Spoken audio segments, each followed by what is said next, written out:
네, 오늘 우리에게 주시는 하나님의 말씀은요, 사사기 6장 12절에서 16절까지의 말씀입니다. 네, 제가 읽어드릴게요.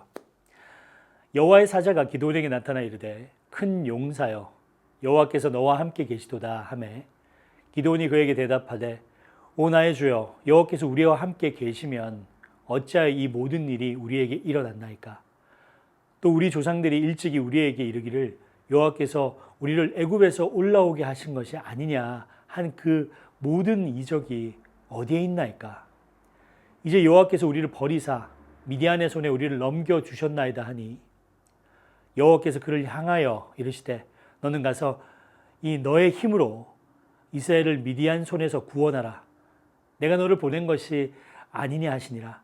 그러나 기드온이 그에게 대답하되 오 주여 내가 무엇으로 이스라엘을 구원하리이까. 보소서 나의 집은 므낫세 중에 극히 약하고 나는 내 아버지 집에서 가장 작은 자니이다 하니 여호와께서 그에게 이르시되 내가 반드시 너와 함께 하리니 내가 미디안 사람 치기를 한 사람 치듯 하리라 하시니라. 아멘.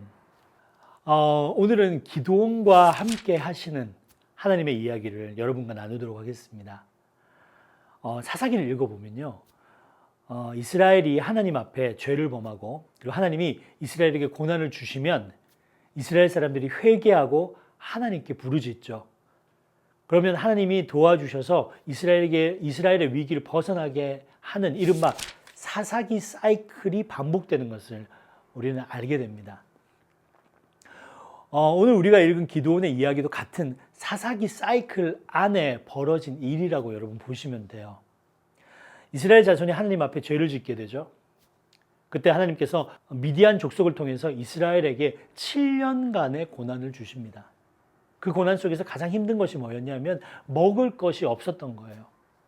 그래서 그 궁핍함이 너무 심하니까 이스라엘 자손들이 자기 죄를 회개하고 하나님을 부르짖기 시작합니다. 그래서 하나님은 고난을 멈추고 이스라엘 백성을 구원하기로 하신 거죠. 이 모든 고난이 다 죄악의 결과는 아니에요. 욥은 의인이었지만 고난을 경험하게 됐죠. 그리고 예수님은 죄가 없으셨지만 고난을 통해 우리를 구원하셨습니다. 사도 바울은 사도였지만 복음의 증거를 하기 위해서 고난을 받았어요. 하지만 분명한 것은 하나님이 없기 때문에, 하나님이 떠났기 때문에 우리가 고난받는 것이 아니라는 사실입니다. 하지만 고난을 받으면 우선 하나님께 엎드려 기도하는 것은 맞습니다. 이스라엘 백성의 기도를 들으신 하나님은 기드온을 선택하셔서 이스라엘을 구원하려고 하십니다. 그래서 어느 날 하나님의 천사가 기드온에게 나타나서 기드온을 부르는데 이렇게 불렀어요. 여러분도 아시다시피 큰 용사여 여호와께서 너와 함께 계시도다 라고 이야기합니다. 근데 문제가 있었어요. 기드온은 큰 용사가 아니었거든요.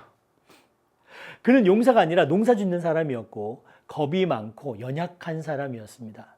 그래서 미디안 사람에게 들키지 않으려고 포도주 틀에 숨어서 몰래 타작을 하고 있었습니다. 리더십이 강한 사람도 아니라서 형제 중에 막내인 귀염둥이였어요. 하나님은 큰 용사여라고 기드온을 부르셨지만 기드온은 아는 거예요. 자기는 그런 호칭이 불려질 만한 사람이 아니라는 걸요. 여기서 이런 질문을 우리는 할 수가 있습니다. 하나님은 기드온이 이렇게 연약하고 겁쟁이인 것을 모르고 이스라엘을 구원하라고 하셨을까요? 아닙니다. 하나님은 항상 하나님의 선택에 자신이 있으십니다. 하나님은 기드온보다 기드온을 더 잘 아시는 거죠. 게다가 하나님은 기드온의 과거를 보고 그를 용사라고 부르신 것이 아니라 기드온의 미래를 보고 그를 용사라고 부르신 것이죠. 기드온이 하나님만 믿고 따르면 하나님은 이스라엘을 구원하실 수 있는 자신이 있었습니다. 하나님께서 여러분을 부르실 때 여러분의 자격과 과거를 보고 부르신 것이 아닙니다. 여러분이 하나님과 함께하면 이루게 될 미래를 보고 우리를 부르신 것이죠. 아브라함을 보면 그러죠. 너는 모든 민족의 복이 될지라. 베드로를 보면서 그러시죠. 너는 사람 낚는 어부가 될지라. 바울을 보면서 그러시죠. 너는 이방인을 위한 사도가 되리라. 여러분, 하나님으로부터 어떤 사명을 받을 때 하나님은 여러분의 미래를 보고 부르신다는 것을 꼭 기억하시길 바랍니다. 마크 베더슨 목사님은 더 사이클 메이커라는 책에서 이 부분을 이렇게 해석하셨어요. 하나님은 자격 있는 사람을 부르시는 것이 아니라 부르신 사람을 자격 있게 만드십니다. 그래서 여러분이 부름을 받을 때 반응을 안 하면 여러분 손해예요. 그런데 기도는 아주 독특한 방식을 가진 사람이었습니다. 여호와께서 너와 함께 계시도다 라고 천사가 말하니까 이렇게 받아치는 거예요. 기도원이 그에게 대답하되 오 나의 주여 여호와께서 우리와 함께 계시면 어찌하여 이 모든 일이 우리에게 일어났나이까. 또 우리 조상들이 일찍이 우리에게 이르기를 여호와께서 우리를 애굽에서 올라오게 하신 것이 아니냐 한 이 모든 이적이 어디 있나이까. 이제 여호와께서 우리를 버리사 미디안의 손에 우리를 넘겨주셨나이다. 기도는 하나님이 함께 한다는 것을 믿을 수 없었습니다. 우리의 손조를 도우신 하나님은 왜 나를 돕지 않는가? 내 친구도 도우신 하나님은, 내 이웃도 도우신 하나님은 왜 나를 이런 고난에 처하게 하는가? 믿음이 흔들리다 못해 화가 나기 시작한 거죠. 그래서요, 이렇게 이스라엘 백성이 고난을 받으실 때 하나님은 아브라함과 이삭과 야곱에게 주셨던 내가 너와 함께 하리라, 내가 너를 떠나지 아니하리라고 한 이 언약을 잠시 깨고 이스라엘을 떠나시는 것일까요? 이스라엘이 죄를 지으니까 견딜 수가 없어서 하나님은 이스라엘을 버리셨던 것일까요? 아니죠. 하나님은 여전히 우리와 함께 하십니다. 이스라엘이 고난을 받은 것은 오히려 하나님이 함께 하셨기 때문에 받은 것입니다. 만약 하나님이 없으면 이스라엘이 죄를 지었어도 아무 일이 없었겠죠. 그러니까 여러분, 우리의 고난은 하나님이 없다는 증거가 절대로 아니라는 것을 여러분 믿으시길 바랍니다. 문제는 하나님께 있는 것이 아닙니다. 문제는 기드온에게 있었습니다.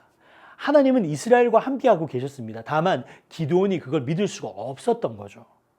사실 늘 그래요. 우리가 하나님을 의심하고 때로 하나님께 화를 내기도 하지만 사실 모든 문제는 완전하신 하나님께 있는 게 아니라 문제는 하나님이 아니라 우리의 문제죠.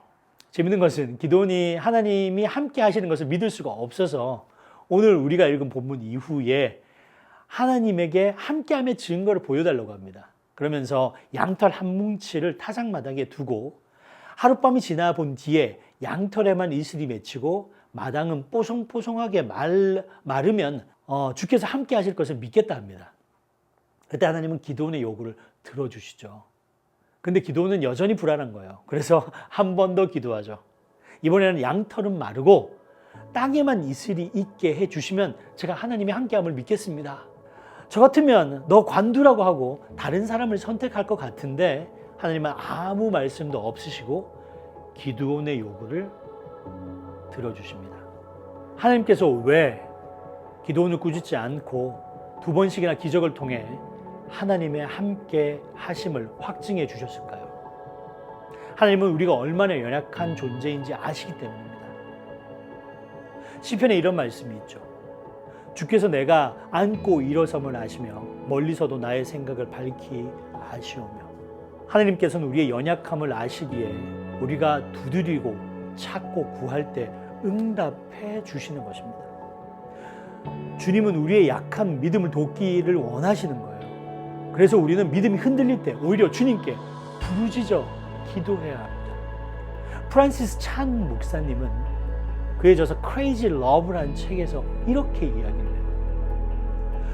우리가 자신의 약함을 많이 인식할수록 하나님의 능력이 우리를 통해 더욱 강력하게 역사하십니다. 우리 예수님께서 믿음이 없는 세대를 향하여 말씀하십니다. 할 수 있거든이 무슨 말이냐?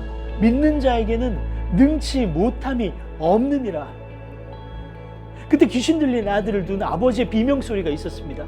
나의 믿음 없음을 주님 도와주소서. 그때 그의 외침이 응답되었고 그와 그의 아들의 삶은 완전히 변화되게 됩니다.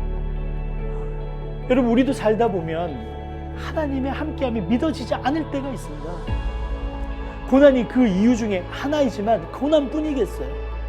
이른바 영혼의 깊은 밤이 찾아올 때가 있죠.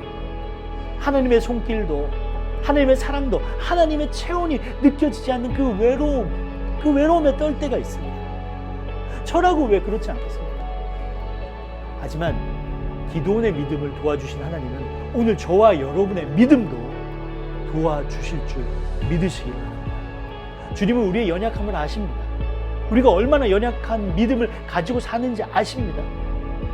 하지만 겨자씨만한 믿음이 있어도 우리가 얼마나 큰 일을 이룰 수 있는지 아시기 때문에 주님은 우리의 믿음을 돕기를 원하시는 거예요. 여러분, 하나님의 함께 하심이 믿어지지 않을 때 다시 하나님 앞에 엎드려 기도하며 믿음 없음을 도와달라고 기도하는 여러분이 되시기를 주님의 이름으로 축원드립니다. 하나님은 여러분과 함께 하시고요. 그리고 여러분의 믿음을 돕기를 원하십니다.